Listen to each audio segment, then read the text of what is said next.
doesn't seem that way, does it? Fox Sports NBA analyst Chris Broussard joins us now. So, Chris, what does this tell you? It tells me that Montrezl is right on the money. I've talked to somebody close to this situation, and I'm told the Clippers did not want Montrezl back. They felt like his personality wasn't a good fit for that locker room. Right or wrong, they felt, it was he was obnoxious.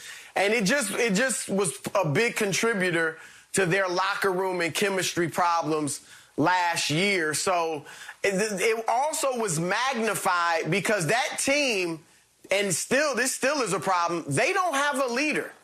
As great as Kawhi Leonard is, he is not a leader. As great as Paul George is, not a leader. And Patrick Beverley's kind of silly and loud and all that, but not a leader. Lou comes off the bench, not a leader. So there was nobody in that locker room to kind of get Montrezl to chill out or, whatever, fix it. And so it was a problem. So especially with them being able to sign Serge Ibaka, the Clippers actually feel this was addition by subtraction. So Montrezl is right on the money with that. Now, I think he won't be a problem whatsoever in the Lakers locker room because they do have leadership. And he has great respect for LeBron. Obviously, LeBron is a great leader. So I don't foresee this being any problem for the Lakers that it was for the Clippers. As far as which team kind of had the best free agency, look, early on, the Lakers were just smacking the Clippers around. I mean, it was a rout. But with getting Serge Ibaka, man, I love this move. I can't scream enough about how good this is for the Clippers. He gives them a 7-footer. We know they needed size, especially against Denver and the Lakers. And he can protect the rim, but also step out, hit the three-pointer. He's a great locker room guy. He's smart on the court, so that improves their basketball IQ, which is what Kawhi wanted. And also, Luke Kennard wasn't a bad addition. If he can stay healthy, he's a really good player if he can be healthy. All that said, it's the Lakers. Thank you. I mean, the Lakers. Lake show. Have done going into last season, we know they got the best duo. But do they have enough of a supporting cast, enough of a bench? Now, they still probably have the best duo, assuming LeBron doesn't fall off more than a fraction at age 36. And they've got a great supporting cast. They got the two best 6 men last year in Montrezl and Schroeder, Dennis Schroeder.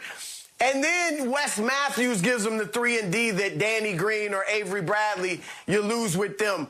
Marc Gasol is a smart defender, stretches the floor, can shoot the three. A little bit of rim protection, even though he's not a leaper or athletic.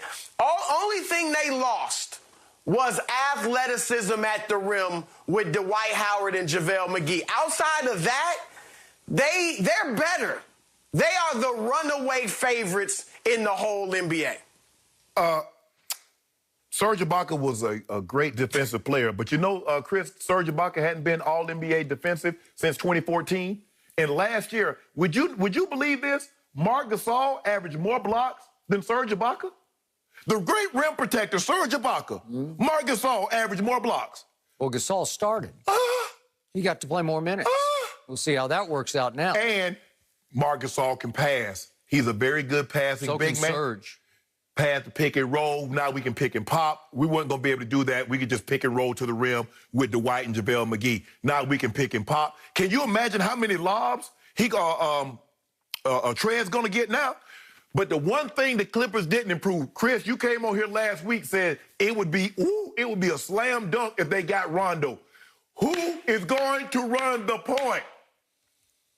Nobody. Who is going to back up LeBron? And they know it. Yep. Where is playoff Rondo for the Lakers? We got Who is he? We got Schroeder and Caruso. Schroeder, playoff Schroeder.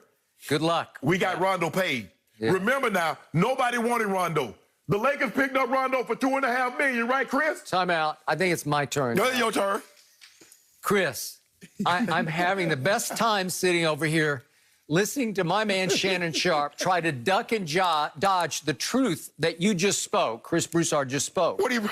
Which is that after you gloated all day yesterday, we got Trez. We stole Trez from the Clippers. He didn't want to be a Clipper. He wanted to be a Laker. Timeout. Sorry, the Clippers did not want him. He was a bad fit in many ways, shapes, and forms because he was a bad fit defensively. When they were in the bubble in the playoffs, he was a liability on defense against Denver. I'm sorry, now you get the liability. So good luck with your second unit liability. Watch him. Okay? Watch him this year. No bubble. He's like 6'6", maybe. Don't worry about it. He played like 7 foot. You are going to so miss Dwight and JaVale, as Chris just pointed out, because you don't have that athleticism at the rim anymore. You don't have that kind of rim protection. Anthony can't give you that kind of rim protection. Oh, he can. But don't you worry about Skip. Why you worried about what AD got? AD is a champion. He's going to be a different animal. Listen, Montrezl Harrell became, as Chris pointed out, a big problem in the locker room, a big problem for Kawhi Leonard and especially for Paul George.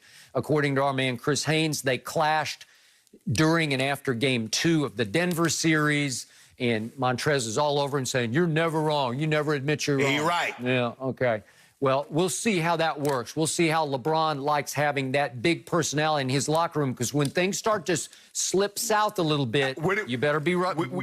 When have you heard that in the locker room with LeBron James? Everybody that have problems, they said that about Rondo. Was Rondo a problem? They said that about Dwight. Was that a problem? All that stuff that JaVale normally would do, taking threes and dribbling the ball, jumping up in the stands, was that a problem? It wasn't, because you got the break of your life. You went to a bubble that nobody else wanted to be in except you guys. So congratulations for your pandemic championship. You know what the Trez Harrell signing reminds me of? Yep. Tom Brady signing with Tampa. He went to Tampa because New England didn't want him back. Doesn't matter how you get there, Chris. You just compared Montrezl Harrell to Tom Brady. You see what I said? Now, Chris, now you're really reaching. Chris, you heard what I said. I said the signing. Oh, God. I like the Schroeder and Gasol, and I like Montrez, but Schroeder and Gasol, I think they're better signings than Montrez. Okay, do you think Schroeder's better than Rondo? Again, he was a problem there. Schroeder or Rondo? Who you got? Only question, he's definitely better during the regular season. I think you'll even admit that. The only question is, we know playoff Rondo is special, but let's be honest, playoff Rondo, as great as he was, part of that is because the expectations are low. Now, nobody's expecting Rondo to be what he was, in Boston. So when he comes in and plays well, it's like, oh, wow, Rondo was great, and he was. It's just like Dwight, though. Dwight, everybody raved about how well he played last year. Why? Because nothing was expected. Right. He was a shadow of what he used to be when he was a star, but because nothing was expected, it was like, hey, Dwight was really good. So I think Schroeder is definitely a better player than Rondo at this point. And even if he doesn't take it to another level like Rondo does in the playoffs, I think Schroeder will be better for them in the playoffs than Rondo was. Because you have to also understand, you look at Rondo, you look at normally when he went places like the Pelicans, he had AD. He goes to Sacramento, he had Boogie. But you look at him in Dallas, how did that work out, Skip? So how is it going to look like? What is it going to look like in Atlanta? Who the big in Atlanta? Oh, Clint Capella. Oh, Clint Capella going to give you 20 and 20, huh? Or maybe John Collins. I love Rondo. We would love to have had him back. But you can't turn down the opportunity because, like I said, $15 million guaranteed, Skip. But I like where we are. But don't think we don't. We got a little something else too brewing. Yeah. We got something else brewing, Chris. We got something else brewing. Well, is it going to be called cap circumvention because you got no cap money left? But you know what? If it's a clutch client, clutch clients don't count against the Laker cap. That's a new rule. Bird rights. It's the LeBron rule. Bird rights. LeBron rights, right? Clutch client, nope, doesn't count against the cap. I want to know why. I want to know why. They building a juggernaut. Yeah, we got to give them that. Got something for you, Kawhi. I want to see what the commercial is. What commercial you think they're gonna shoot this year? When he took his little shot, the little king, little crown. You ain't mentioned that, Skip. All the billboards. Are the billboards still up? Yep. Are the billboards still up? Kawhi time. It's your time to gloat. You got your cubic zirconia championship ring, and I'm happy for you. You got a huge break. But you guys are both. You're underestimating how much you lost in Rondo and Dwight and Danny Green and JaVale and Avery Bradley, all tough defensively. You fell so far defensively that it'll start to show itself early next year. Just wait. Wes Matthews can play defense. Did you see Bron? Did you see Bron play defense? Yeah, you remember when LeBron sat in the chair on Kawhi and Paul George on the final possession? You remember that? When he said, when they called him, they're like, well, who you want? Hey, go, who you want? I want him. He